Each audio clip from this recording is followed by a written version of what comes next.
everyone, it's SimmerVanilly here, and today I am going to show you how to download and install Reshade and also how to make your own Reshade. So first off, you'll just go and search for Reshade. It's usually the first option that shows up. You'll click on that and then you'll click download Reshade, and then it'll download the Reshade setup.exe, and then you just click open. And if it's your first time downloading, it may warn that this can harm your computer, but don't worry, it's totally fine. A ton of simmers, including myself, use this. It is safe. So you just open that and it'll show up all the games and other files that are on your PC, but usually the Sims 4 it does not show up, so you'll have to manually search for it and add it in. But that is very easy, don't worry. So one of the locations where you can find it is wherever you installed it on your computer. So for me, I installed it to my external drive and it is in Origin Games, Sims 4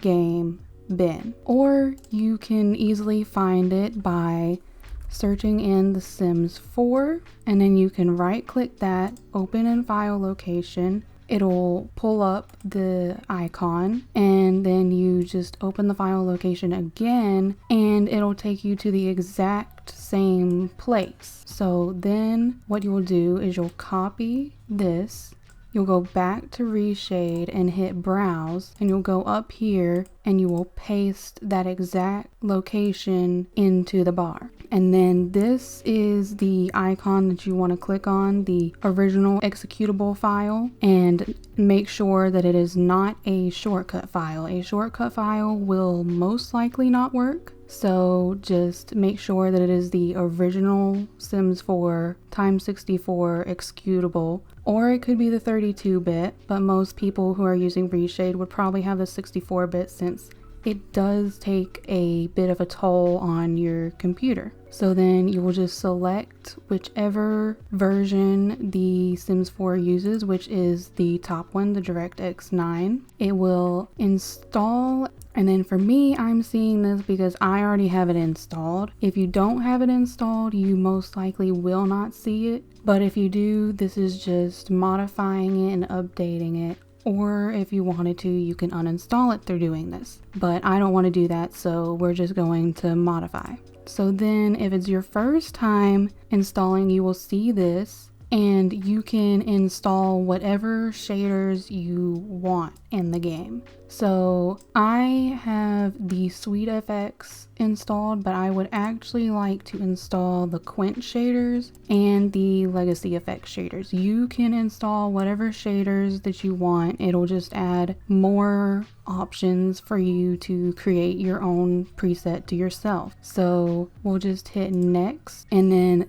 right here you want to make sure that everything in this list is ticked so that you're not missing anything. So everything here is ticked. Okay, so then everything here is also ticked, which is good. And then you can hit finish. So that's all you needed to do. Reshade, it's installed. That's all you needed to do. And now we can open up the game and create our own reshades. I will say this folder, the bin folder, is also where you will install any shaders. Like I have the unicorn poops and I have my own reshade installed. So you will put any reshade that you download in here, but just make sure that you read over the shaders that they have installed. That way that you can make sure that all of the shaders are correctly installed so that the reshade that you installed will work correctly. Now we can head into the game and make our own reshade preset.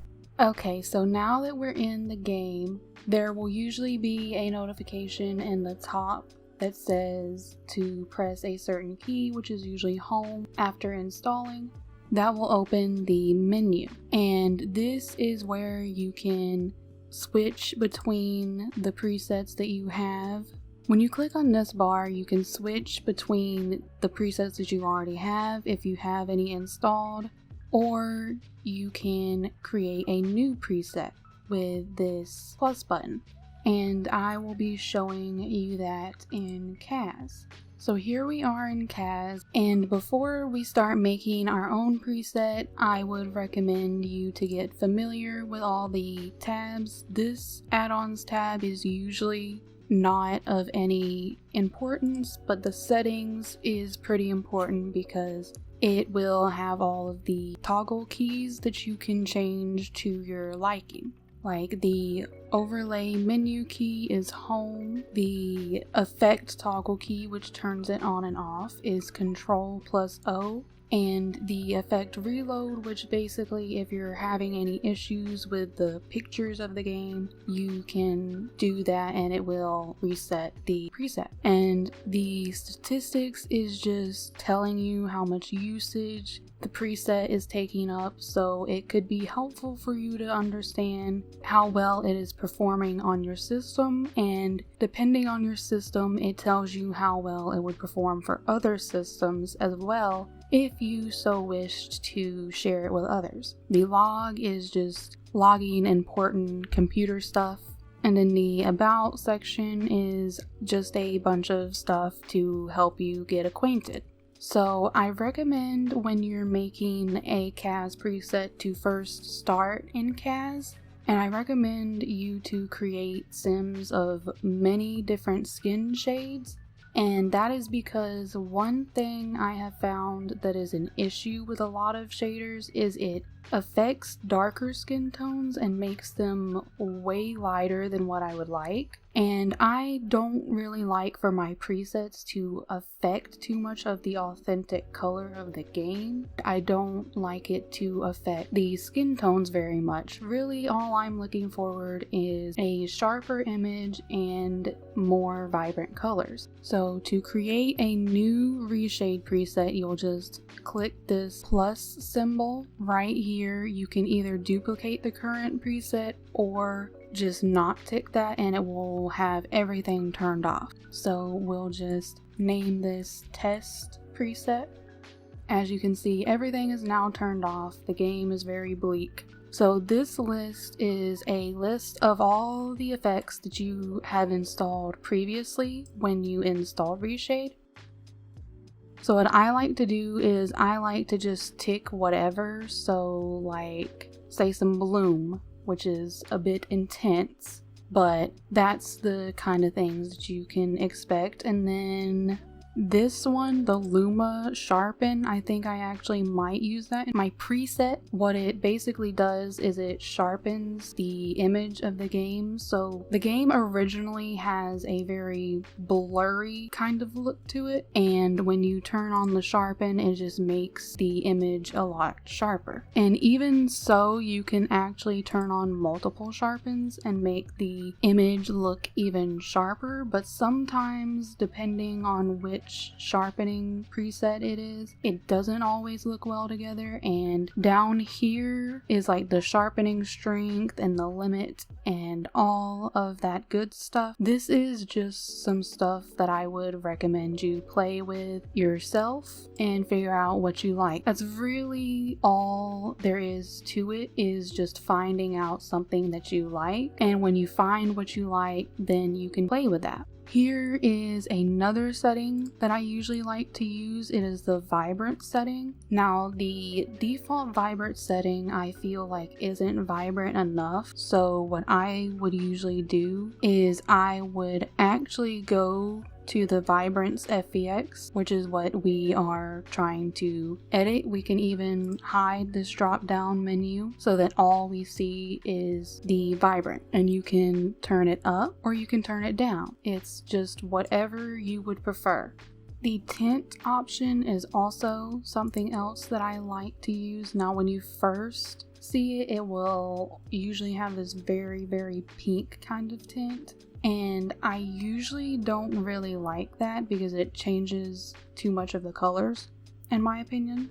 So you can change the strength of it, and you can even go and actually just color pick the tint to your choice, which I think is really cool. You can make it be whatever tint you want. So if you like a really kind of like cool, bright kind of tint, you can do that. Although if you did it this bright, it's a little blinding and could maybe wash out some skin tones. I usually like to go for a warm tint, so something like this, and then you can even go in and just change how much the strength is. So that is really all there is to making your own preset.